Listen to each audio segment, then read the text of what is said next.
Welcome back to the Brothers Woods podcast. I'm Josh. My brother Jared is here, and we got a guest, Payne. He brings it. How you guys doing? We're going to be talking about some Game of Thrones Season 7, Episode 4, maybe a little bit before since we didn't do that. And we're going to go in episode by episode in the future. And let's get started. How are you guys doing today? Doing pretty tight. I'm doing well. We just want to start at the top. Yeah, let's get into this. This is weird. It's a weird start for it because we didn't do episode 1, 2, or 3, but we're going to start here because that's how we fucking do it. So just to start off, we'll talk about Jamie at the beginning with his wagons, his army, and his gold. Yeah. What stood out to me that's interesting in this scene is after he kind of shoos Bronn away and he's like giving him gold to handle him for the castle, he really disrespects Bronn's role, as Bronn has climbed from a cutthroat to almost a general status by kind of getting him to go gather food with the other people. Just really disrespectful to him to see where Bronn's come from since he used to be Tyrion's servant. I agree completely. Like, he's like, yo, where's my castle, bruh? Yeah, he's like, I've been promised a castle like 5 times. I haven't seen a single castle. Yeah, he's like, what about that one? I want that one right there. We just took that high garden and no one's doing anything with that. Nobody's even using it. And he's like, nah, you don't want that one. We're not gonna hold that. You're gonna have a hard time holding it.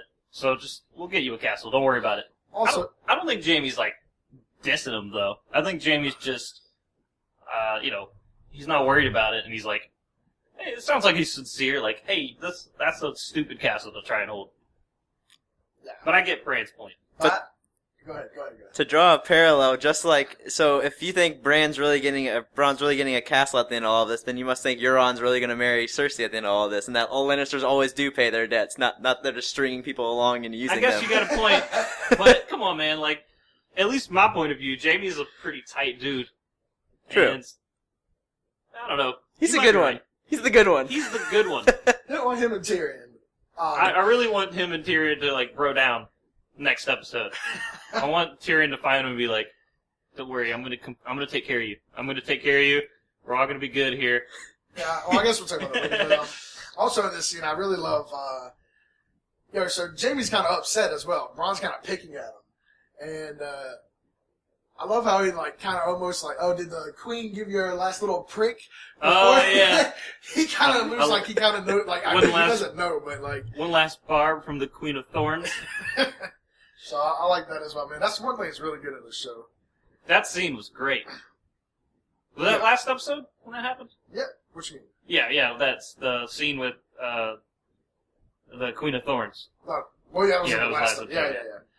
Yeah. So then we go back to King's Landing and Mycroft Holmes. Oh, you're right. That is him. I didn't even realize. Yeah, he's talking with Cersei from representing Iron Bank, and he's. One quick thing from the scene before. I think we had the scene at the end of that scene, and some people missed that, was Tarly comes up and says that all the gold is through the gates at King's Landing. Yeah, so I missed that too. Kind of missed that, but yeah. So like, when you see the army here in the back for when we get back to this scene later, this is like half the army. Yeah, this is like the back half of the army. In fact, I think it's not even mostly Lannister men. I think this is mostly Tarly's men, right? I don't know. I mean, it looked like a lot of Lannister men. It did look like that, but yeah, so there's just that quick little thing. But then, so we go to King's Landing, and Cersei's talking to Mycroft, and he essentially promised her once he gets the gold, which he'll get, I guess, next episode. He's promising her, more money and more help. And I think specifically he's talking about the Golden Company here. Yeah, I think they mentioned the Golden Company. I had to look that up because I didn't remember what it was. Not shown in the show yet, I don't think. We ever see them. Yeah, I think it's only, when I looked it up, it was mentioned about Jorah. Mm-hmm. Jorah Mormont. It was apparently one of these guys, but not in the books. But in the movie, he's referred to as being with the Golden Company at some point. Oh. Right. I didn't know that. So, do y'all think the Golden Company's going to show up? I would. He seemed really pleased at the amount of money they promised, and in Westeros, Essos, it's super unheard of to deliver that quickly, too, so he's probably going to give her whatever she wants. Yeah, I mean, that's a good point, and also, But the other thing is like, if from a production standpoint, how much would it cost for like a 10,000 men army to show up? A lot. And like we only have 3 episodes left. I mean, I guess they do things really, really fast in these last episodes. Yeah, but it would be cool. Like when I was looking it up, the Golden was it Golden Company? Yeah. They're like apparently like I don't know a while back during the Blackfire Rebellion or something like that. They were like one of the guys just left and started the Sellsword Company, and then they've just been building up ever since. And so now over there in Essos or wherever it is, the 3 cities, that's where it's building. So it'd be really cool if they came back to Westeros or came over to Westeros. Because also that kind of means that there might be more Targaryens allowed too, right? Because he was a bastard. He The guy who was. started the Golden Company was a bastard, but he was a Targaryen. I don't know about him, but if it's the time of the Blackfire Rebellion, that came about because there was a massive amount of power bastards from the Targaryens, so it's definitely a possibility. That makes sense. Maybe he could come over and be the 3rd dragon. But it would be an introduction to a new character with 3 more episodes to go. Yeah, and only 1 season left, so that's true. So probably, I don't know. I don't even know if they're going to come over, to be quite honest, because he might just be like, all right, you just got fucked. Just from a production standpoint, it may not happen. Well, I mean, also, like, Mycroft wants to give her help, but at the same time, when they realize that Daenerys is coming with dragons and she just fucked up and took Jaime Lannister, he might be like, all right, well, thanks for the money, but... we're going to cut ties. It seems like you might really lose, actually. So, anyways, with that scene, we go back up to the north, to Winterfell. And we got old Peter Baelish up here trying to work his magic on another Stark kid. Ooh, this is a good scene. Trying to really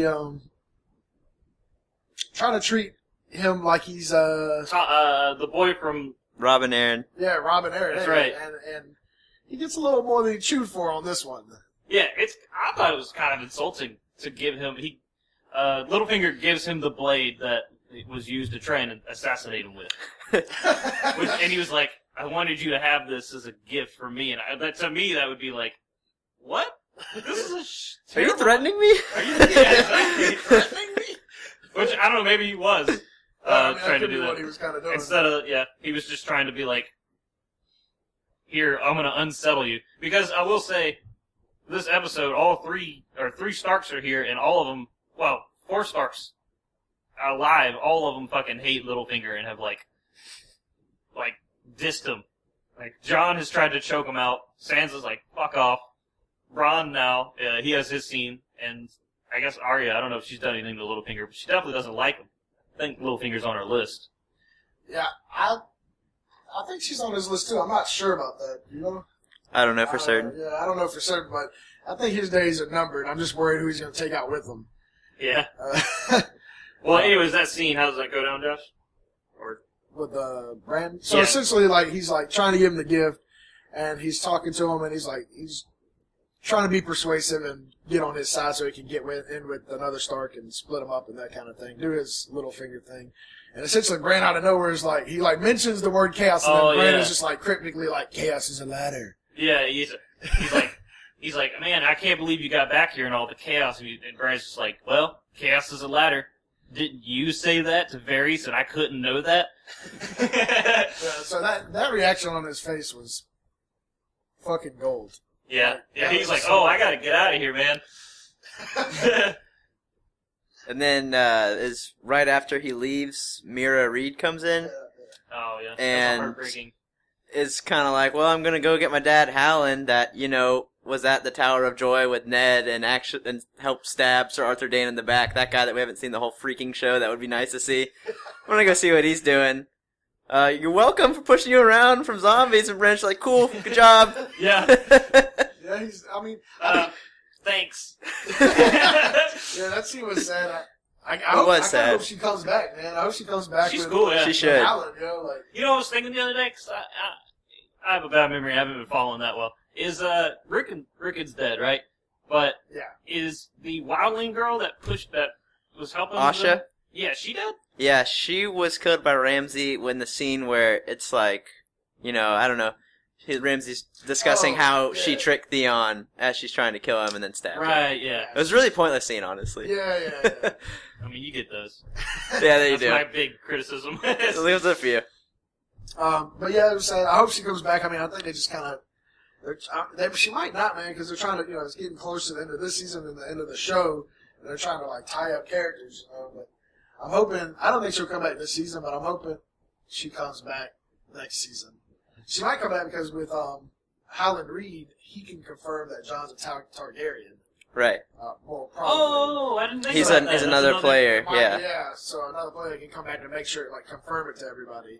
Somebody needs to say it. I'm getting a little restless and antsy Say that it. nobody said that. Oh, yeah. Everybody's met back up and nobody's like. Graham should just be like, oh, by the way, like, Jon's not really a Stark. Brandon's pissing me off. Or I with guess this. he is a Stark. but Not how you think. Not how you think, yeah. Brandon's pissing a lot of people off with his attitude this season, and that does Right. not bother me so much. I understand that. I get that. I get his arc. And if you see the first episode, he shows back up to now, he's getting better. Like, I feel like he's actually starting to come back to reality a little bit. He did hug Arya. Like, that's the he one actually thing. hugged Arya. So I think he's coming back when they meet up, which we'll talk about in a minute. But one thing I don't like is how he never fucking says shit. Like He doesn't say what you want him to Yeah, say. he doesn't say what you want to say. 'Cause, like, when we get to the arc, he doesn't say, like, he kind of mentions, like we were saying, the crossroads and all these things, but he doesn't, like, mention the actual killing of the people. He mentions the list, but Yeah. he doesn't go like, "You killed Frey." Okay, Sansa, Arya killed Frey. He's not mentioning that Jon's a Targaryen yet. Just all these little things he knows. And he's like, I'm not going to mention them, though. Anyways, from there we get Arya arriving at the gates of Winterfell. And having that same little scene that she had back in, like, season 1 or 2. Yeah, when she tried to get into like a castle. Yeah, so she's trying to get in, they won't let her in, but you can tell this right here already sets up that this is a different Arya. Old Arya can't get in. This Arya is like, I'm getting in. Fuck out of my way before I stab you in the face. Like, look, go do this, or I'm just gonna kill you and hide your bodies. So pick one. Yeah, so she gets in, she goes down to the crypts, because whatever, then they go to Sansa, who's messing with some letters or something, and realizes that it is in fact Arya, which is cool, I guess, that she recognized that. She knows where she's at, they go down to the crypts, they're sitting in front of Ned, and Ned don't look anything like Ned. Arya's kind of upset about That that. statue or whatever. His His crypt. bust. Yeah. And, yeah. That's a pretty interesting scene, just because we were talking about it. You were rewatching some of the first episodes, and they don't get along at all. Like, they hate each other, and apparently they haven't had a scene together since like episode 6 of season 1. Damn, I didn't know that. Yeah. It's been like, so, I mean, I'm sure they hang around the set together, but you know what I'm saying? Like, they haven't actually acted in the same scene for a long ass time. This scene too shows kind of where they've come and the path they've been on in their greetings. Where should I call you my lady now?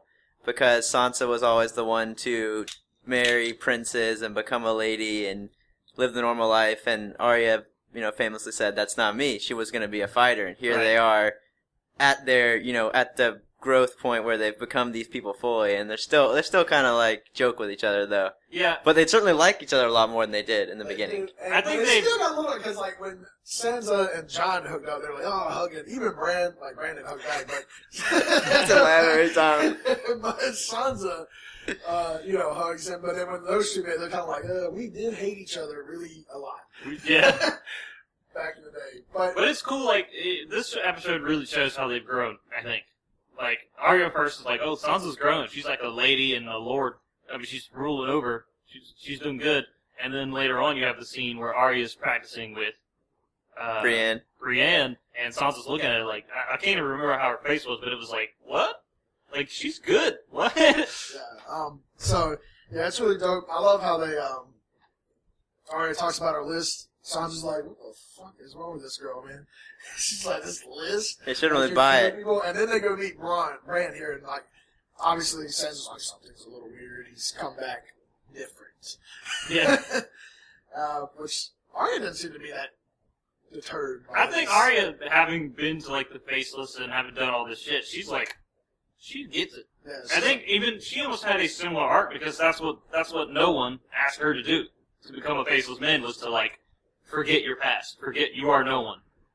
So she even understands probably what he's going through. Very sure that as we were kind of talking about earlier, Bran starts talking to her, gives her the dagger that Littlefinger just gave him. So now that's how in the promo pictures we see her with the dagger. That's how she gets the dagger, and I think she's gonna put it to good use in the future. And yeah, they talk. Bran mentions the list. Sansa's like, holy shit, this list is It's a real list? And it seems like Arya's like, yeah, I killed pretty much all of them so far. Yeah. Sansa's like, who's on this list? And Sansa's like, I mean, like most people are dead. Pretty much just got Cersei to go. Maybe Littlefinger. Well, I don't think she'll want to kill the Hound anymore because she thinks the Hound's dead. But Right, the Hound is on her list. You told me that, and I was like, I think they're gonna meet back up in the Really? next episode or two because in the trailer we see the Hound is with Jon on the wall. So that means Jon's probably going back to Winterfell for like an episode and then up to the wall. Or maybe they'll just beeline it up there. it wouldn't surprise me to see Hound at the wall, come to the wall because of his scene. He has a vision. Oh, yeah, okay. Is that this scene or was it another episode? I think it was That another was like episode. the second episode or something. But he looks into a fire when he's with the Brotherhood You're right. without So they Border could meet guys. up at the wall without actually going to Winterfell, I guess. So. And The next episode is titled Eastwatch, which is where they're probably heading. Eastwatch So by they're the about- sea. So they're gonna beeline it up there, man. How's Jon gonna get up there so fast? He gonna ride a dragon up there? Hopefully, we can only hope. Get on some Rhaegal? That's gonna be cool too. You see the promo, or you see the trailer for the next season. There's a shot of Jon and Daenerys and Drogon, and just Daenerys and Drogon landing back at Dragonstone. And Jon's like, "What's up, Dragon?" he's like, we cool, right? Yeah, so I hope that's kind of how it goes down, and Daenerys will get all pissed. Like, what the fuck, man? Ain't nobody else can talk to dragons like this. Yeah. Well, I mean, There'll be another nod to him being a Targaryen. they're gonna get married. Yeah, you wanted to talk about this, and We'll get that's there, obvious. right? Like, people are trying to say that, but I think that's completely what they're trying to set it up for. Because Either they're setting it up or they're just putting it out there for us to see before they horribly ruin it somehow. yeah, I saw some other people talking about it. They were like, well, they don't really have to. And for me, I'm like, actually, I I feel thought like that they scene- do have to. Like, that's what that's trying to say because he won't bend the knee. She's not going to bend no knees. Well, at least not that way. Well, she Zinger! she's not going to bend the knee, like, as a Targaryen or whatever. She won't do it. And Jon has a point, like, I don't think he could bend the knee, really, when It the North... won't matter. Yeah. The North won't do it. And unless he's, like, an equal partner. Yeah, so I think the only option is that they get married and they become equals. Like I said, I think it's that scene we're talking about. I think we get there. That's this episode, right? Where they're in the caves? Yeah, that's what I was about to go to, actually. Okay. Yeah, basically, we'll just go there then now. Yeah, so, I mean, it starts with, they're at Dragonstone. Missandei and Daenerys are waiting on word for Grey Worm, and they're talking about Grey Worm, and obviously they get a little giddy there, which is kind of cute. They're talking about what she's... You guys Oh, I know he's into me. Yeah. Trust me. His penis grew back for a minute. I have magical powers too, Daenerys. Jon Snow's waiting for him at the bottom. He's like, there's the cave. I want you to check into the cave. They're going into the cave together. Oh, and Daenerys is like, you don't think you can stay back. Because you can tell she's starting to get a little smitten with old Jon, you know. I think that's what all this is trying to lead up to, obviously. They're in the cave. They see some cave drawings from the Children of the Forest. I'm Forest. drawing a blank there. And the first men and them fighting the Night Commander. Or whatever. the Night King. The Night King. And the White Walkers. So I think this is where she starts to kind of believe, like, okay, this is real, actually. I mean, he didn't, unless, people were joking on Reddit and shit about That it. he wrote, he just scribbled that on there. or his best man Davos went down there with 4 fingers. And, I was drew like, it, we're gonna fucking trick her. It's gonna be great. but I think this is where she starts to kind of believe him because, I mean, this shit's on the wall. And But then they have that conversation after that where what's her name's like, so bend the knee, and John's like, can't do that.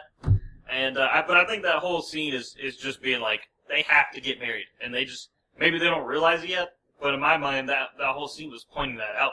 Yeah. Well, it's pointing out them getting closer, but then also, like you said, bend the knee, and he's like, I'm not going to bend the knee. And I also saw one really cool thing before we let Payne here speak about it on Reddit, where they were talking about the scene where they're leaving. I love how they shot that.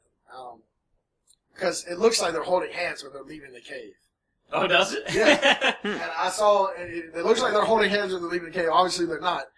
And but it looks like they are. And then also, if you look on the wall, the left side, so Daenerys is on the left, Jon's on the right. On the left side of the wall, you see like it's blue, like it's ice on the wall. Right. And then on Jon's side, it's red, like it's fire. I wonder if that was on purpose. That's crazy. That's like a really, I guess, foreboding shot, if that's true. Well, it's that, and then also if you Yeah. look in the background, like according to the Reddit post, whatever, like it has the ocean between them and them on each side. I don't know. It was cool. But anyways, jump in on it. I wanted to, a big thing in this scene I want to kind of draw a parallel to is the conversation Jon has with Mance Rayder, where, back in season 5, when before Mance gets executed and Jon is trying to get the wildlings to fight with him, and Mance is basically saying, it's not my pride that won't let me bend the knee, it's the fact I'm not fighting, my people aren't going to fight an army for some southern king, I'm not letting them keep dying, I brought them together because the Night King. And now we see Jon brought together the wildlings and the Northmen because the Night King doesn't want his people to die in a southern army. It's the same kind of thing. I'm not exactly sure what it means. Hopefully Jon doesn't end up burned at the stake like Mance was the next scene. But it's kind of, I guess it's like you guys are saying, there's not going to be a bend the knee situation here. We're going to have to come to some other kind of agreement. I thought that was what that scene was trying to say. Yeah, there's not going to be a subordination. Yeah, he's not going to bend the knee, so the only option is that they get married. Or they just become enemies, but obviously I don't think that's going to happen. I think if they became enemies, like, we lost to the Night King, right? Pretty much. Euron wins.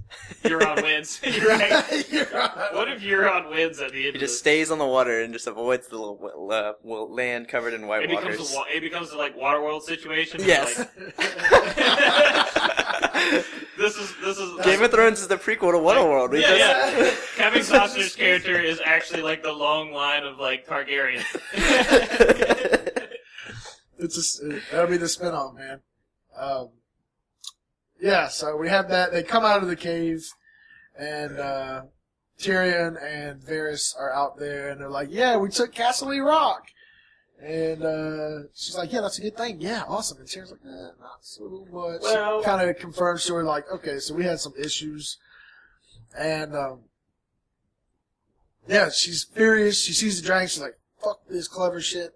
And Tyrion, like, I think she's kind of mad at Tyrion, but not really. Like, I think she's just bursting out in anger. yeah, she's just mad because she's getting fucked when she, by all rights, should be killing it. Yeah, and so she's like, I mean, the last 3 episodes, well, 2 episodes, it's been like, she came in, oh, no way she's going to lose this, and now she's on the lose. She's losing. essentially even, or losing, and they're about to even it back up at the end. But Yeah. Yeah, so she comes out and she's like, "What should I'm just gonna go." She looks at dragons. I got dragons. I'm going. And then she turns to Jon, another nod towards Yeah, she like asked him. she's liking him and his opinions, and he's like, "Oh, you can't kill civilians." Which I think she takes his advice. She takes She one does. dragon, and she goes and she's like, "Well, I'll attack him on open fields." See, I'm pretty sure she wanted to go to the Red Keep. Yeah. And him saying, like, if you attack them, then you're just like everybody else. You're just a dick. You're more the same. And she's like, he kind of uses her own achievements against her. He's like, you're the person who broke the slave trade. You're the person who united brought dragons back and united the Dothraki. You want to do things differently. Don't just come over here and burn everything down to the ground. Yeah. Which I think she's saying, I wish, this episode was the shortest episode of the season so far, at like 50 minutes. Yeah. I wish they would have taken like 5 minutes and just had like a little round table kind of thing where Jon helped her like come up with advice. It was like, yeah, well, we know they're in High Garden. Just go fight them over in the open field with your dog. It probably would have helped information-wise, but it was nice that we get that scene later on. We'll talk about where we get that scene later on where they're like, him and Jaime and Bronn are arguing, and then all of a sudden the Dothraki noise, or the noise of like 10,000, 100,000 horses, they just hear it. They're like, what? It's crazy. So, I mean, I like that scene, so we wouldn't have had that as much. I mean, we would have had that, but it wouldn't have been as impactful. Yeah. If we would have seen the planning stage There's a big thing that we see missing from Daenerys' victory pie. It's her military advisor she doesn't have. She's tired of Tyrion because he took a useless objective, and he's like, well, we could do this, so that's when she goes to Jon. And Tyrion also failed her when Marine was under catapult fire, and he's just like, I don't really know what to do here. I mean, We talked about this. we talked about it before. I think But- he's a clever man. Could Jorah help out, though, coming That's back exactly what I said last as a week. military advisor? Jorah will come back. He's been through the wars. You know, he was in the war. He was fighting. He was with the Golden Company. Well, I don't know about that, but what I do know about Oh, he was a sellsword. Fine. well, I'm saying what we do know is that he was back there in Westeros, right, when he was fighting during the big Targaryen versus Baratheon thing. So he's got military experience. Because I don't think he was kicked out until after that. Yeah. Matter of fact, definitely wasn't kicked because Ned's the one that kicked him out. So he wasn't kicked out until after that. So he's got military experience. He's obviously grown up as a lord. So any of the lords, they train from childhood to be military leaders. Right. So I think he's going to come back and be her like military commander. And that's what I was saying last week. Yeah, we were talking about that before, where we were like, she doesn't have a good military experience, whereas like on the other side you have Jaime and Tarly. probably had Tarly. Yeah, we'll see. I guess. Neither of them now. But now she's got sort of Jon, and Jon knows what he's doing. I think like he's pretty good. See, that's why I wanted that scene, was because I was hoping that it would be like Jon be like, look, this is what you need. Because Jon, he knows, this man been fighting his whole life, bruh. I mean, not his whole life, but since But he's been at left, the since wall. season 1, he's been fighting at the wall and shit. Yeah. He was with wildling raiding parties, though, and kind of learned some guerrilla you're tactics, right, yeah. you know? And again, he still grew up in the Lord environment as So well. I still think that Jorah coming back is a symbol of that Jorah is going to be the military advisor who's going to get them to be like, what the fuck are you guys doing? This isn't how we do war. So, I've been through a few of these. I know what's up. So then we, real quick, we're going to jump right back to Dragon Stone, but right before that, we have a scene where, boom, my favorite scene in this whole episode, bro. We jump to Winterfell. Brienne is toying with Podrick, old Potty Payne over here. Rodman pod. Rodman. What? Oh, a tripod. That's what Yeah. And he's getting his ass beat by Brienne. Arya comes in and she's like, I want to play. I want to show my fencing skills. And Littlefinger and Sansa are watching. And Arya fucking is awesome to see. Because, like, you go back to that first thing when she does run into Ed Sheeran. And, Yeah. And you see her, like, casing the weapons and stuff, but you're like, you don't really know how well she can actually fight right now. We know she can assassinate people. We know she's assassin. Yeah, but how could she But how fight? well can she actually fight? And then in that scene, we see her casing their gear and stuff, and like, what happens if they do find out she's got to fight? We don't see that happen, you know, or whatever. But then we get to her and Brienne, and you realize she can fight, man. She, Yeah. you know, like, I saw somebody saying, like, you know, in the end it was a tie. It wasn't a tie. Like, Who do you think won? Let's go. Who won? Well, Arya easily won. I would say that Arya probably won, but here's the thing. I did read that apparently how that scene was supposed to go, or maybe, I don't know, that maybe we missed some cues. How it was supposed to be was Brienne was taking it easy on her every time she was winning. And then, in the end, when they tied, that was them fighting, like, more. For real? Yeah, for real. Okay, well, that makes sense then, I guess. What you think? I would, it's like kind of a mixture of both you guys. I would say until Brienne kicks her in the chest, Brienne's not really trying that hard. But once you're like kicking somebody and sparring, you're kind of probably trying more than just messing around. Yeah. So I think, but if I had to pick a winner, I'd pick Arya. I mean, I'm biased though. Yeah, I'm Size. pretty biased. I guess you're right. She was saying I love Arya, and when she gets murdered horrifically, it's gonna break my heart. Yeah, I Welcome to Game of Thrones. like I said, I'll be throwing out random weird theories, but you know, another one I think Arya's gonna be the one who kills the Night King. She's got that Valerian steel dagger that keeps showing up in the show. There you go. Show, she's gonna just stab him in the back. It would be hilarious if she's like posing as an undead, Shaun of the Dead style. Yeah. It's a great reference. But yeah, it's pretty dope, and I think. I mean, I guess you're right. I didn't catch those cues at first, but at the first one, like when I first heard that, I was like, "No, she's definitely winning." Because at the end, it showed them time, and I was like, "She won like 3 times. Yeah, I was like, she done technically stabbed her like 3 times before that. But I guess you're right. She wasn't being serious. I also feel like with her fighting style, she probably couldn't do as much.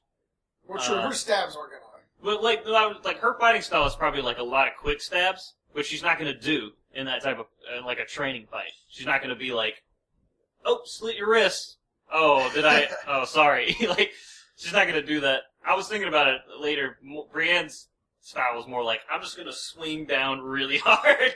I love the, I hadn't thought about this before, the scene, and I think it's either 4 or 5, probably 5, in Marine fighting pits, where it's the classic, the big guy versus the little fast guy. And we've seen it with Oberyn in the mountain, and then kind of again with Brienne and Arya. And also and we've seen the big guy win every time. Oh, really? You're right. I was thinking of...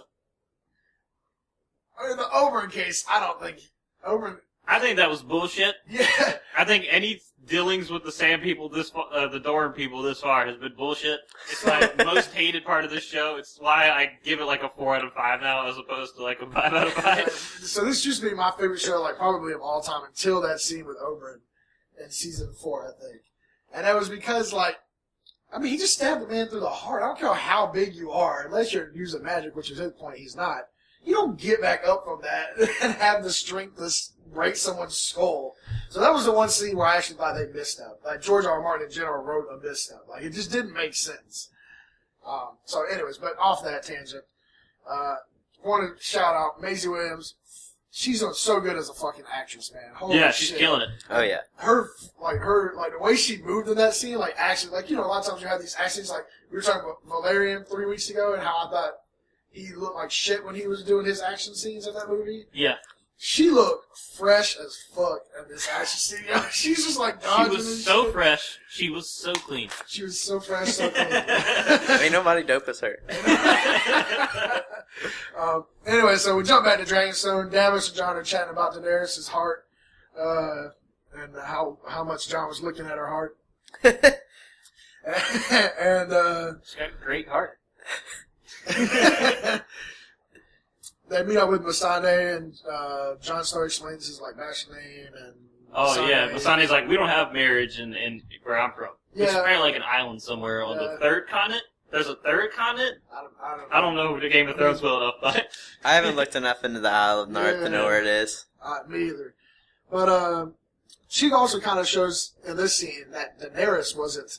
She's not there because of her title either, though. Like, you know, from the first or the last scene when Davos is like, Jon Snow didn't choose this; the people chose him. Right. This is her essentially saying the same thing about Daenerys. So I think this is showing more tie-ins. Yeah. And Theon's ship comes back. They see Theon's ship. They run off. And Theon and Jon have their first reunion since the first season.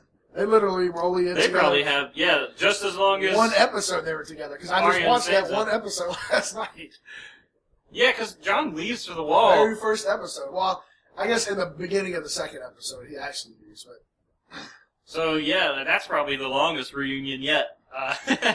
And, yeah, Jon's pissed off. He's like, the only reason I'm not killing you now is because you helped Sansa. Yeah. And Theon, man, god damn, that character is like... a rough one to follow. He's why I stopped reading the books. I was in the middle of the second book, and I was just like, it would just be like every third point of view was Theon's, and I would just hate reading it every time. It's just a rough one to read. You missed out on the fact that you aren't introduced to him becoming Reek in the same way as the book, because this character comes along Reek, and you figure out that it's Theon as you read more and more, which would be really cool and kind of disturbing to view it that way. Yeah, I mean, but, you know, it's just hard to follow him because he's a little bitch now. Right. You say that, but okay, so he had his character arc. It makes sense. I mean, he's growing up with the Starks. Yeah. And even at some point, I don't remember what season, but I definitely remember at some point he says, like, after all this shit's gone down, he's like, I fucked up. He's like, my real father died in King's Landing. He says that at some point. Yeah, he does say that. I remember that. I remember him that quote. I think that was pre-Reek, though, wasn't it? Probably. Definitely, actually. I think this was at Winterfell when he had captured it, so that'd be pre-Reek, but not certain. So, yeah, I think he understands he fucked up. I think he got back home, he just got overwhelmed. I don't think he was going home thinking he'd get this reunion, like, I'm home, we're taking over fucking Cersei down south, let's fucking go. And then his father was like, fuck you. We're stupid idiot people who live on the islands. We shouldn't be. Yeah. And so I think overall, like, I was really pissed at him, obviously, for what he did, betraying Rob, because it seems like his betrayal helped. Well, Rob made plenty of his own mistakes.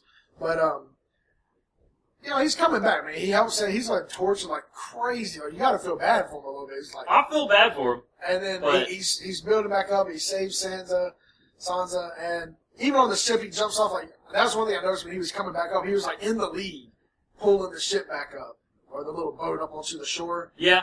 And like, even when they confronted John, like, you could tell he was like, oh fuck, and a little reek was showing, but he still kind of held his ground a little bit. I thought I saved Sansa. Yeah. I didn't actually kill Brandon Rickon.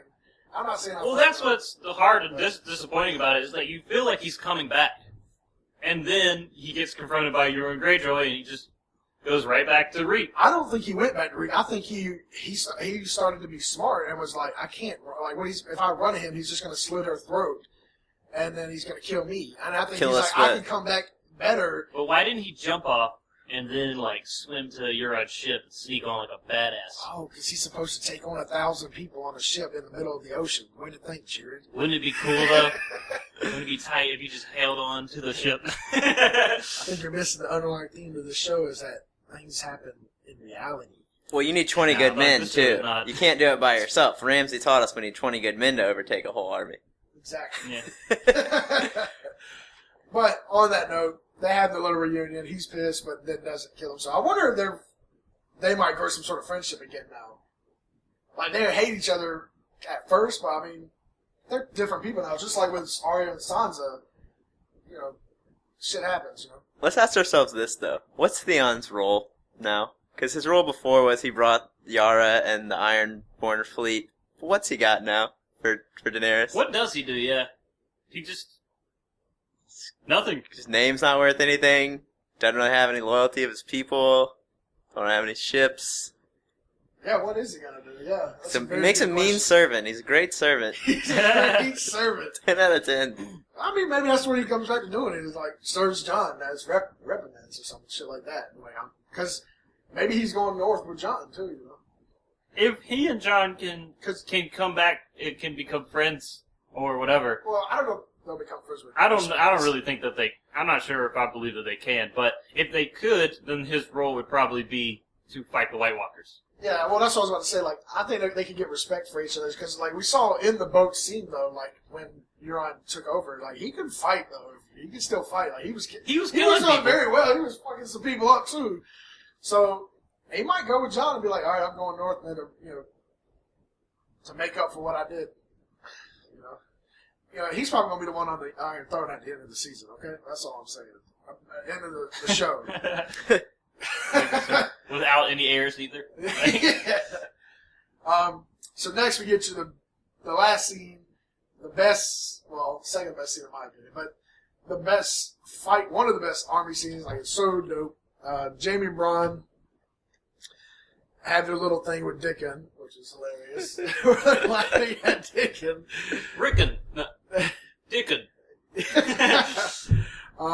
And all of a sudden, Bronn, man, he's always there, man. He's like one of the best characters in the show, and he hears the beats of the horses before anyone else.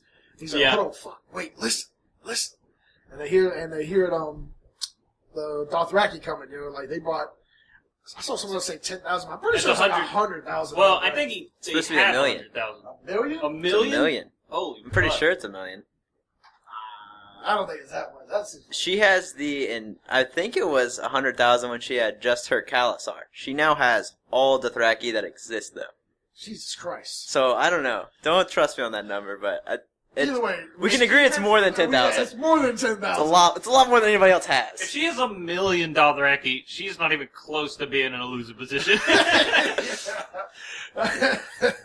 So, you hear the hooves coming. They're coming like, that's scary enough.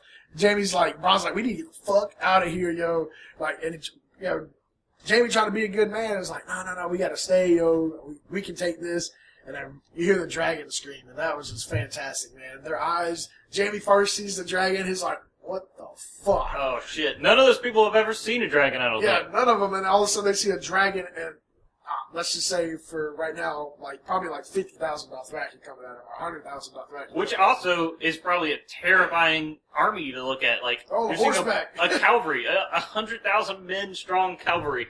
Yeah, I mean, it's really, really crazy. So, they come through, dragon comes through, and right off the bat, bro, burns down a section of the line to let in the horsemen. Yeah, open up a hole. Open up a hole. Horses are fireproof. I'll accept that. Yeah. Not afraid at all. Yeah, they just go through it. They don't care. I mean, they are like trained horses. I don't know, but it's cool. It's cool as hell. And so we had this huge battle scene, which you can see why they spent all the money on this episode. It's fantastic. And let's talk about it, guys. Yeah, well, I think the big thing here is the fact that she starts burning a bunch of the supplies. That's like one of the big things I keep seeing. Yeah. And Josh was like, why is she burning the supplies? The people. She needs those supplies. During the episode, I was like, why the hell is she burning the supplies? Now, at the time, I thought the gold was in there because I missed that first scene with Charlie, which is why I mentioned that. But even so, if it's just like grain and shit, she literally said the episode before. No, the scene before, I think she's like, what good are my armies if I have don't no have food? And then she's like burning it. But I saw someone else explain it. Like they were saying that maybe she can't really control where Drogon shoots. She can just be like Dracarys and kind of point him in a general direction. He's just blowing shit up. He's and like, I also saw that maybe she's burning some of it, but like it's not all of it. yeah, I was thinking it was literally like a production value thing. It's just cheaper to burn barrels and stuff like that than it is to try and burn stuntmen, I guess. I figured that's why it was. And it was just like the point is she's blowing shit up, not she's burning up all the supplies. Don't look into that, I think. It could be like a easiest target that avoids friendly fire. Also, there's a lot of things it could be. I kind of like your idea. Yeah, I don't know. I usually think of things like how expensive was it to do that? So Right. like you got to think like they think, and they're gonna. They didn't mind turning some Lannister soldiers to dust, though. All right, and that was awesome, man. They like turned like they didn't like just like burn. Like there was when the dragon fire went straight on. Direct hit. It was like, oh, you're ash now. Like the wind just started blowing them away. Their metal and their swords and everything, yo, dude. it was just done, bro. Oh, that Awesome. shit was so good. And then we had that kind of coming in, and later in there we do see her hitting the soldiers in a line too. But Jamie's like, shit, Bronn, go take over the ballista. Yeah, The they have scorpion or whatever. The scorpion Yeah. ballista, designed to kill dragons. Bronn gets his horse's leg cut out, loses his gold, have the brief moment where like, should I grab it? Okay, I'm gonna grab a sword instead. Makes his way over to the scorpion. At the same time, Jaime has rallied a band of archers, and they're firing toothpicks at a dragon. I'm like, oh, that's. I think they're going for Daenerys, but Yeah, got pretty damn close. She needs to put on some leather armor or something. I was thinking like they need to make something for her where it's like just like a shield, like a little Like a pod. like a little pod. Just something like for sure. that's like for the sure. biggest danger when she does that is like. Yeah, okay. But Bronn gets there, fires once and misses, reloads and fires again and wounds it, forcing Daenerys to land, which causes Jaime to see an opportunity to charge. Jaime gets fire shot at him and Bronn knocks him in the water, and that's where we end. But we go back. Was Bronn trained on how to use a scorpion? How does he just know what he's doing? We said that yesterday. It's also supposed to be like a multi-men operation, Right? It should be a 3 or 4 crew. Yeah. We were literally just talking about this earlier because, like, I can see him maybe being able to use it, but like Reload it. To be able to 2 shots and be able to hit the dragon, like in air, like what No training practice. has he had to be able to use a ballista to shoot something that nobody has ever seen before? Like, or at least not in 300 years. In the Dornish killed a dragon in some past incarnation of the Dragon Age with a scorpion bolt, but it went through the eye, and it was just like, yeah, that was really effing lucky. Let's go back to hiding like we normally do, and not try to fight. they're like, yeah, we shouldn't try that again. That was hard. But I think the show is just trying to be super cool and heroic, maybe exciting. I don't know. I agree, but I was like, I think when we were watching or something, I think Josh was like, whoa, like the dragon almost died, and I was like, yeah, but on the other hand, how did Bronn hit the dragon and 2 shots. Like, how lucky was it that he actually hit it at all? I totally called that Drogon was going to get shot, though. Yeah. The last episode, I thought they would do it because they introduced the Scorpion. Well, we see the like trailer for this episode or whatever, so I knew like that they were going to have this little fight over here. And I was like, man, I didn't know a Drogon, but I was like, one of these dragons is going to get fucking shot by this ballista. Yeah, as soon as I saw the ballista, I was like, they're going to have to use this, so otherwise, why even bother with it? Yeah, I think Drogon's fine, though. I think he might be out of kind of commission for like a couple weeks. Why did they have it with them? I guess just in case. Maybe. I don't know. I was trying to figure out why, because it's not like they ever saw that attack coming on them. Maybe I guess it's a siege weapon and they were going to attack a castle, if we want to also very true. Put that on there. How about that scene, though, with Bronn, man? That shit, you had the Battle of the Bastards last season, and then you got Bronn doing it now. I love how they do this, like, you follow one character through this the fucking chaos of the battle. It is fucking awesome. So cool. It is like literally the Battle of the Bastards and now this are some of the best battle scenes I've ever seen in anything ever. Like, it's dope. Alright. It's dope. The battle scenes are pretty good. And Bronn had a pretty cool moment in this one. I will say Bronn is definitely should be dead. I don't believe a lot of stuff two things. One thing that happened really. When he fires the ballista and the dragon's like, I'm killing you right now. And then Bronn just does like a little teeny dip, and then you're like, oh, I guess he lived because he slightly got away from the fire blast. But I thought he was like a goner.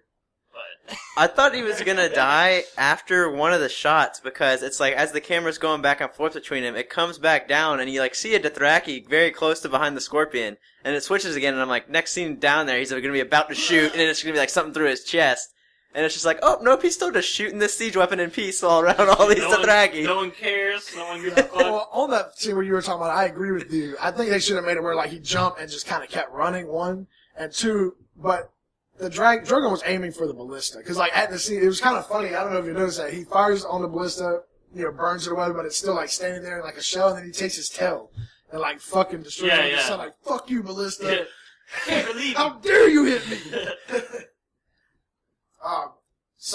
And that part with Jaime, when Jaime sees the opportunity to kill Flee, you fool. Oh, yeah. Oh, yeah. I forgot. Tyrion's sitting there just like the rest of us, like, oh, we don't want any of these people to die right here. Yeah, I mean, he's seeing his soldiers technically and his brother over here. Like, he hates Cersei and his father he hated, but, he doesn't have any, I don't think, animosity towards necessarily his soldiers or Jaime, so. I think he likes Jaime. I mean, a lot. Yeah. He thinks that Jaime, sort of like the Queen of Thorns says, like, you're alright, but your sister fucking sucks, and she'll be the end of you. Yeah, she's gonna kill you, or end you somehow. But it shows sort of that's a pretty cool character moment. We were talking about when he decides, like, I'm gonna give my life to try and kill Daenerys, or risk my life for this. I think we were talking about the other day about how Jaime's character grows into someone you like. And I was saying, I don't think it really grew. I think it just started off from other people's perspective, from him, like, being kind of a dick. But then once you see his perspective, you're like, well, he's kind of surrounded by dicks. He kind of has to be, but when he's not like that, he's like a good guy. He wants to do the right thing. Yeah. Like I said, I watched the first, because our internet's out here. I have the DVDs of the Game of Thrones, and I watched the first episode last night, and when he pushes Bran out the window, and even there, like, you can kind of tell, like, he doesn't want to do it, but Cersei is like, you have to do it. Like, she doesn't say that, but that's, like, what she implies. Well, yeah, I mean. So even there, like, it's like, when you initially first go, I hate fucking Jaime, in the first episode, you can kind of, if you rewatch it, you can kind of see he doesn't actually want to do that, man. He just does it, because, love and whatnot. It's interesting looking back on that scene specifically now in contrast with the scene from the previous episode with Jaime and Cersei in the bed, where Jaime's still like, you can't let people see us like they were then, and Cersei's like, I don't give a fuck anymore. Like, it's like, this is our kingdom, whatever. We're just, it's happening. Yeah. Yeah, I wish we would have done the podcast for those first 3 episodes, but we didn't. Oh well. I got something. I got a little like an exciting tidbit. Do it. Unrelated Stark tidbit. Something I was reading online earlier this morning, and I really liked the symbolism of it, especially in the scene at the Weirwood with Arya, Bran, and Sansa, where the 7 Starks representing each one of the 7 gods. So Ned is the father, honorable and just. Catelyn the mother, loves her children. Robb the warrior, undefeated in battle. Sansa the maiden, innocent and still a virgin. Arya the stranger, a faceless assassin. Bran as the crone, the green seer who sees all. And it has Rickon as the smith for rebuilding Winterfell. I'm not sure how important that one is. But then the interesting thing is there's not a place for Jon except as like the Lights champion, or because he's brought back from the dead by the Lord of Light. So he's kind of like, he's this different religion while all the Starks can easily represent these original gods, but then you've got these new things coming in. It's just kind of an interesting, you can really see it in that scene where you kind of see how weird Arya and Bran have become, and you're like, wow, I see Bran more as the crone and Arya more as a stranger than Starks of Winterfell. Yeah, for sure. That's a really interesting thing. I mean, the Rickon part doesn't work super well because he's dead. He's dead now. You can ignore his part. Ignore the Smith. The Smith's not important. So it's really about the mother and the father. Maybe the Smith will be Gendry. Not a Stark. But. Oh. Supposedly Gendry's coming back at some point. Yeah. I don't know where the hell he's been other than on that boat rowing forever, but... I assume he's been in Flea Bottom.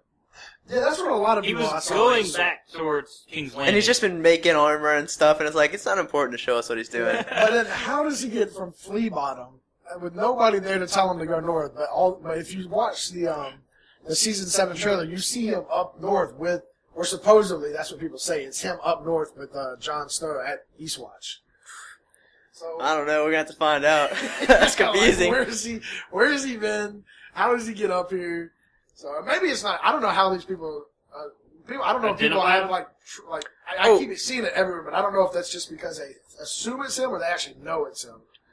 So I had another thing I wanted us to touch on for the battle scene going forward. With the scenes from next week, we know that the Lannisters have been captured and are being like sentenced to some sort. I'm gonna assume Jaime's alive. What do you guys have any theories on what Daenerys does with them? I've heard sends them to fight in the north. Other things, thoughts?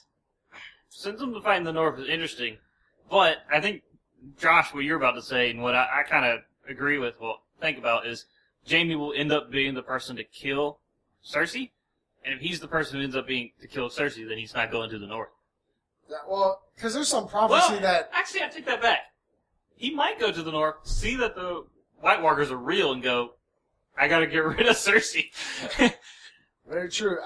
Because back in early and in the book, there's a prophecy that says her younger brother will kill her, and so people think, I'm sure you've been on Reddit, you've seen all these about that. People think it's Tyrion, or it could be Jaime, because technically Jaime's a couple seconds younger, so that's why people think that Jaime's going to kill Cersei.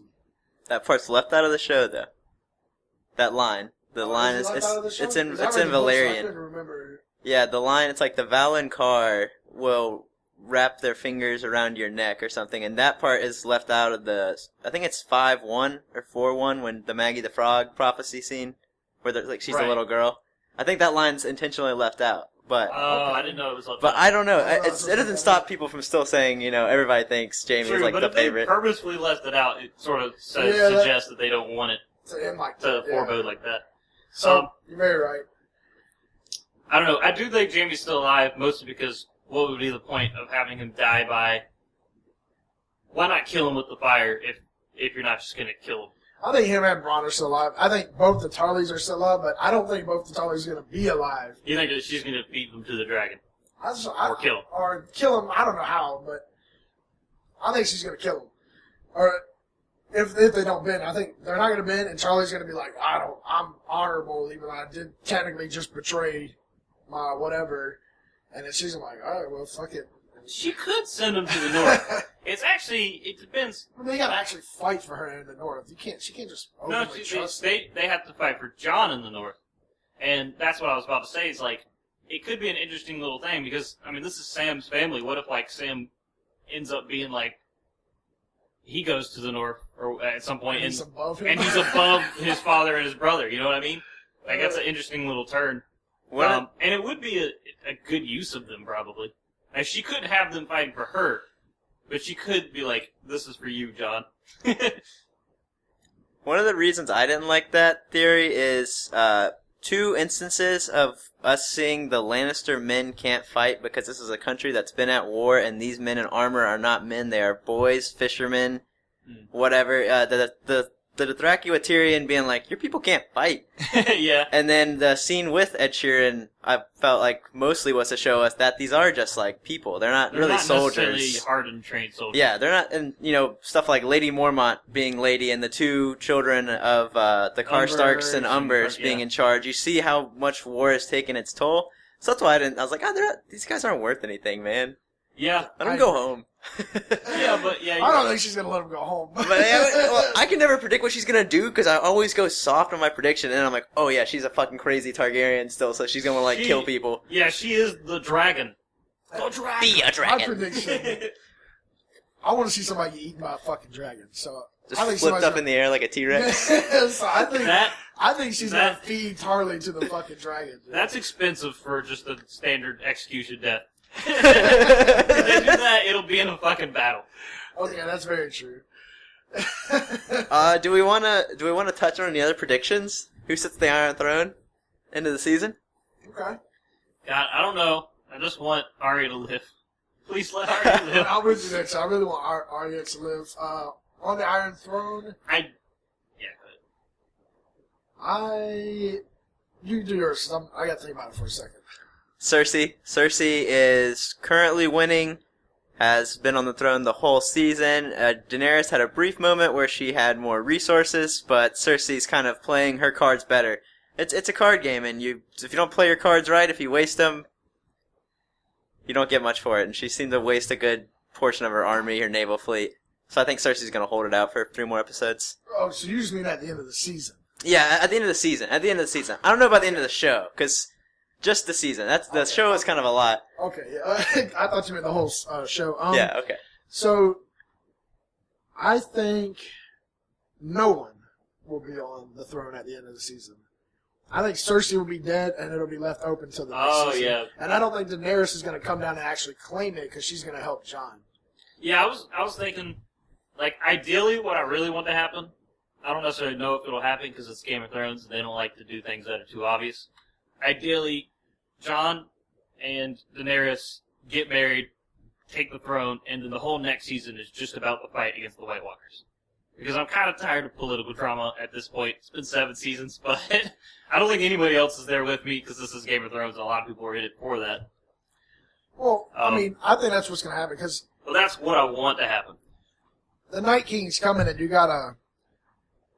They're only going to have, I think, 6 or 7 episodes for the next season, just like this one. So, they're going to have to spend the entire time just dealing with the Night King and fighting him, I think. So, maybe the first, episode or 2, they might deal with some sort of, throne thing. But I think that might be because there's a vacancy in the throne, and it might be her coming south, maybe, like Daenerys. I don't know. I still think that Jaime's going to be the one that kills her, but I guess we'll find out. But I definitely think that by the end of this season, she'll be dead. I think she dies at the end of the season. Cersei? Cersei, yeah. Yeah. So I think the throne will be open. We're definitely going to know more about the state of the Army of the Dead after next episode when we see what's going on at Eastwatch, because it's kind of right now, it's is the wall going to fall at the end of the season? How much of a threat are they going to be? Because it could go 2 ways. Like Jared's saying, it could, they could settle their political stuff now, fight the White Walkers next season. Or what if they finish the White Walkers this season with, all banding together and then do the political stuff next? But it'll probably be like the wall comes down, they're coming, Cersei's still going. That's what I feel like. We're not getting as much resolution this year as we think, and we're just gonna be sitting on our hands for a year with we're in the trash compactor in Star Wars with the White Walkers and Cersei. Oh my god, you might be right. There's only 3 more episodes, so I don't think they're gonna be done with White Walkers, but they may just. It's a hope. They may, yeah. I'm scared of them. Yeah, they may just we got 3 more episodes, so we'll have the next 3 devoted to fighting the White Walkers, and then the next season will be a wrap up on actual who gets the throne and what happens to the White Walkers. Bruh. one of the last two scenes, I think it's going to be John and Danny getting married of the season. Sorry. Just throwing that out there. How are they related, by the way? They're and nephew, or yeah, like that, right? I'm pretty like she's his aunt. Because he's her nephew. I don't think the show's going to care that much, but yeah, I think they're going to get down with it. I don't think they're going to care. It's been a part of Game of Thrones and specifically the Targaryens. So yeah.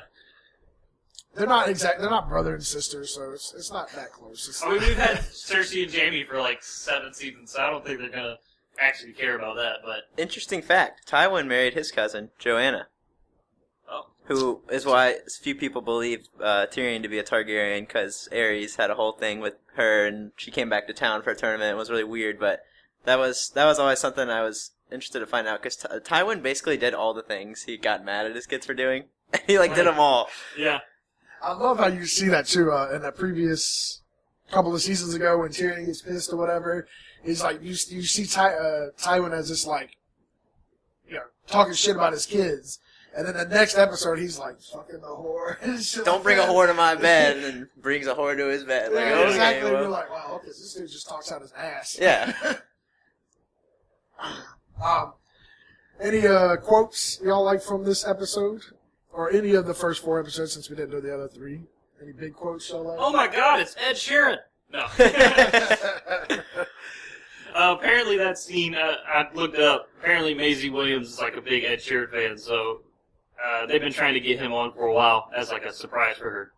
So fuck you haters. Oh, I got one then. The Queen of Thorns death scene. Oh yeah. They had kind of a callback to a Hound scene where Hound is referenced. Arya tells him she named her sword, and she's like, Hound's like, only cunts name their swords. And she asked Jaime what the sword is called. It was Joffrey's, right? And he's like, Widow's Will? And she's just like, what a cunt. I love that. Like, yes. He was. That's great. What a cunt. That's awesome. Yeah, I mean, for me, taking it back to the first episode with Arya when she talks about the wolves, if you leave one wolf alive, the hens are never safe. Great. Yeah. That opening scene was... Any scene with Arya is my favorite fucking scene, man. Yeah. I love Arya.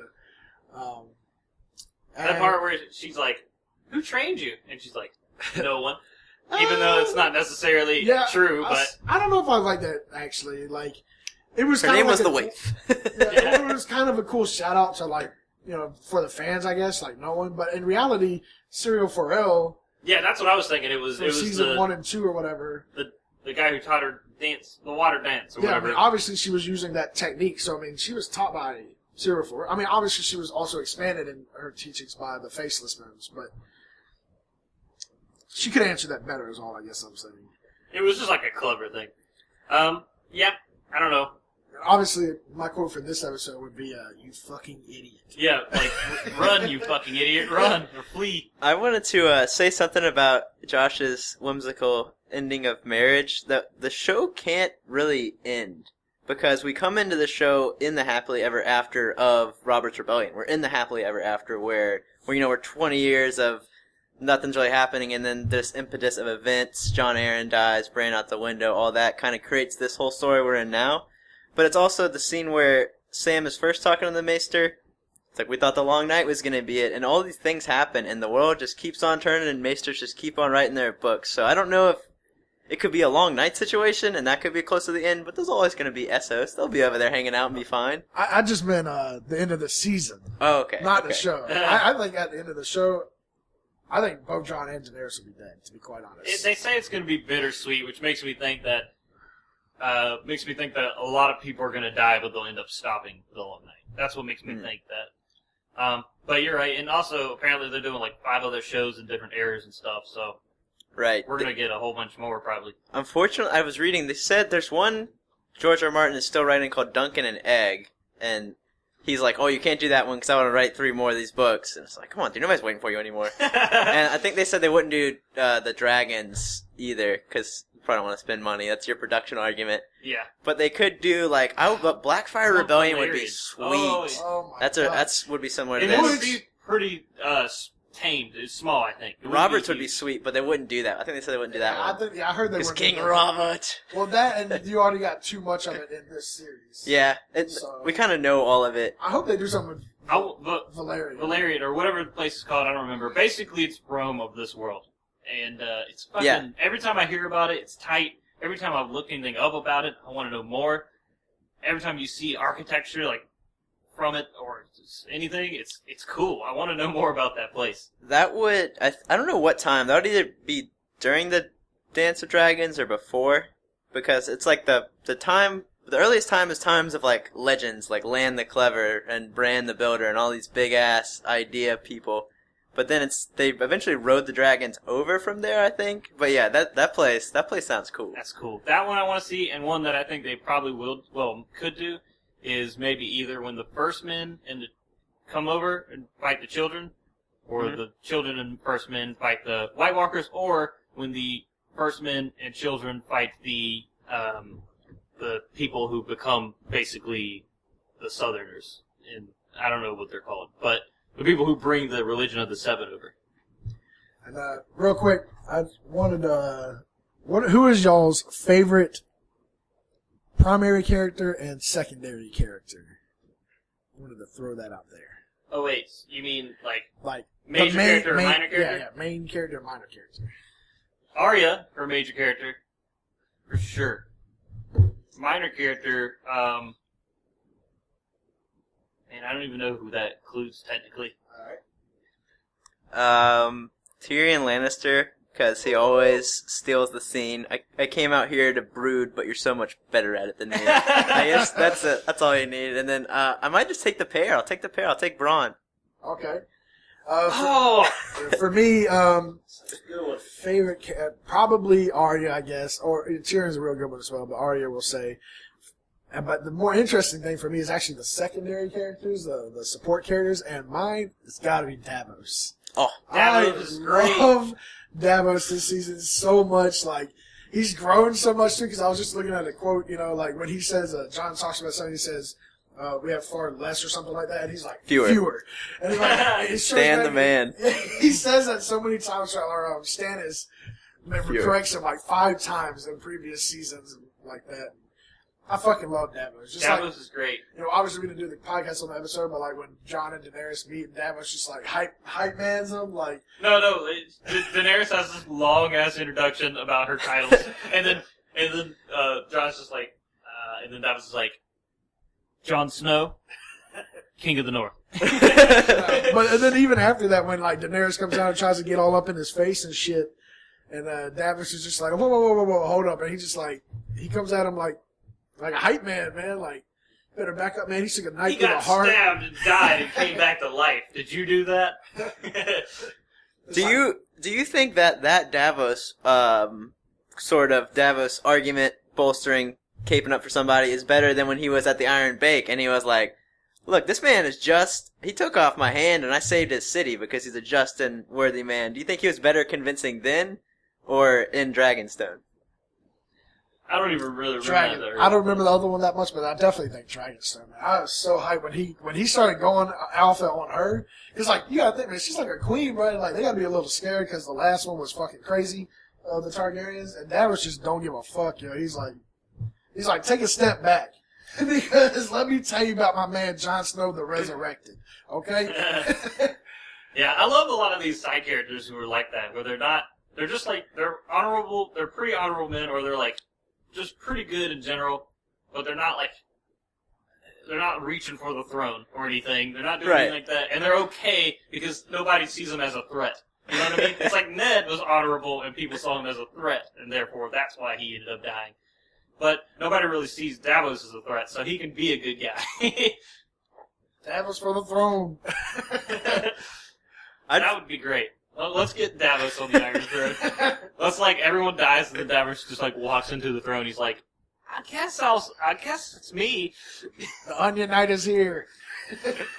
If I had to play the result, I would say he did better at the Iron Bank because he left with gold, which turned into pirates and mercenaries, and he's leaving Dragonstone with some dragonglass. Yeah. I guess that's true. How pragmatic of you. But I guess without Stannis being there, you can't do the whole he's an honorable and just ruler thing. You gotta work with what you got. And he's Jon Snow. He's king in the north. That's what you got. I mean, I think, he, yeah, you're right. But what's up? I was just saying, it's like an hour and 10 minutes now. Hour and 10 minutes? Wrap it up. We want to wrap this up then, I guess. We can wrap it. All right. Anything else y'all want to talk about? Any thoughts on Eastwatch? Oh, right. Next episode. Let's talk about that. That's what the next episode's called? What do we think is going to happen? I think what we talked about, we thought Tarly's, we think they're going to what we think they might do. I think Jamie is probably going to live. And Bron's probably going to live, but I don't know what's going to happen to him. Are we going to get more White Walker stuff? Finally? I think, yeah, then that's the point of this episode, I think. So I think we're going to have Gendry and the Hound and all them folks are going to be up there. Tormund, Beric, Thoros, Amir. John, they're going to be up there. And something's going to happen because in the thing, you see them fighting, kind of get surrounded, but then they start, you see Tormund and John running. So, I don't know, maybe this is the episode where the wall breaks, Does anybody know the name of the episode 6 and 7? I don't know. I just saw this one. Maybe this is the episode where they break through the wall, because people were talking about them going around, because they're going to Eastwatch, so they might go around the wall. Yeah. I don't think that's going to happen, because, you don't have a wall I've that heard stood that. for thousands and thousands of years. And Why did they build the wall if it didn't work? Exactly, so. But Some people were saying that when Bran was going back and was looking at the Night King and he touched Bran, that they, fucked with the magic of the wall or something. I don't know. But, in other words, the wall was a physical representation, but it's magical. They can't just walk around the wall. Right. I mean, you might be right, and I'm kind of with you. It would kind of suck if they have this wall and everything, and then, oh, yeah, we're just going to walk around it.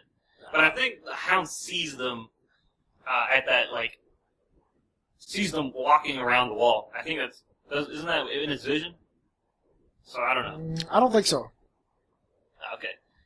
I don't remember. I'm not positive. I don't remember. He says something about them going around a mountain, which is weird because there's not really a mountain up there. Maybe Fist of the First Men. I don't know. Home. I don't remember exactly what it was. So, but yeah, I'm hoping and thinking we're gonna deal with the White Walkers. Get a little taste of them. I just hope John takes the dragon to get to the wall. That's what I hope. I don't think he's gonna ride a dragon next time, but. I think that'll definitely happen, but I'm kind of hopeful for the South because we have Cersei's response to what just happened to her. She's got Euron's navy to use, so there's definitely some Agreed, yeah. some stuff that could go on down there. Like I said, personally, I just wish that they would just wrap this whole Southern thing up in the next season, focus on the White Walkers. But I don't really think necessarily think that'll happen. Anything else that we think is going to happen? Who won episode 4? Let's pick a winner. I would say Who did the best, or you mean between the two? Armies. which character in advanced his or her cause the greatest? Oh, it has to be Daenerys, right? I mean, Make your own argument, man. Because she was getting demolished in the last 2 episodes. She went from being oh, there's no chance they'll even touch me, man. I'm the boss. And then got essentially brought under, let's say there was she had 100 points and Cersei had 50 points. She got dropped down to 30 points. And now at this episode, she's hold up now. We're back, we're 35 and 35, okay? Yeah, probably Daenerys becoming, or winning, getting a win finally. Maybe you can make an argument for Jon having not been, I think mostly convinced her to help him, which is a pretty big deal. Besides that, nobody's cause really gets updated. Arya was awesome. Bran was pretty cool in this. Well, interesting. But I don't say that their cause was really pushed or anything. It's hard to argue against Daenerys. If I had to be a contrarian and try, I would say Cersei because they have the gold now. True. But I mean, I feel like if we were doing this last episode, we would all said they won last episode because they got the gold then. So I wouldn't want to make the same argument twice. So I'm going to go left field and go Bronn because he shot a dragon. Okay. I'm with that. Anybody else done that? Anybody else done that? They call me the Dragon Injurer. He ain't got no castle though. He ain't got no castle though. Not even that one. Well, just another little quick one. Maybe Bran as well. Like his Littlefinger was trying to get up on his cause, and then Bran was like, "No, let me let Shut you him know down. I know everything now. Back off." So, just throw that in there just a little bit. Yeah. All right. I think we wrap it up. Yeah, I guess that's gonna be it. Unless anyone else has anything else. That's all I got. All right. We'll be back next week with Mistborn. And I guess we're gonna start doing. I think we're doing this. We're gonna do episode per episode for the future. So we'll be back next week with the 5th episode, then the 6th and 7th as it goes on. But we're also gonna do Mistborn, Era 1, the Final Empire book, next week as well. So join us. Come back with us. Say goodbye, Payne. Thanks for having me, guys. I love you, man. And, Love you too. Jared. See you later. All right, and we're out. We'll talk to you next time.